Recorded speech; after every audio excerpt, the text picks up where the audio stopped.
एक चुड़ैल गांव में आकर एक पानी का कुआं बनाकर जाती है और उस कुएं के पास एक जादुई भाला छोड़ जाती है। सुबह एक औरत उस कुएं के पास आती है। जैसे ही वो औरत पानी लेने कुएं के पास जाती है, वो भाला जिंदा होकर उस औरत को उस कुएं में धकेल देता है। उस नए कुएं को देख उस औरत का पति उसे ढूंढता हुआ वहां आता है। पास आते ही वो भाला उसे भी कुएं के अंदर धकेल देता है।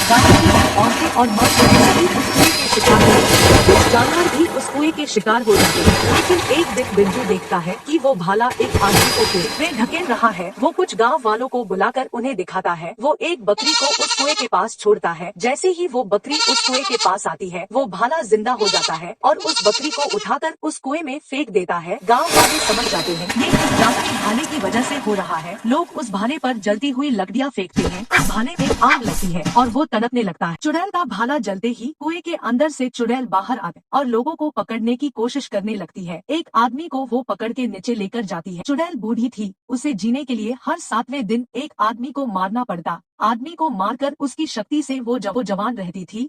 लोगों ने तांत्रिक को बुलाया और उस कुएं का राज बताया। तांत्रिक चुड़ैल के बाहर आने की राह देखने लगा। ठीक 7वें दिन चुड़ैल कुएं से बाहर आई। तांत्रिक बूढ़ी चुड़ैल को देख समझ गया कि ये इंसानों को मारकर जीती है।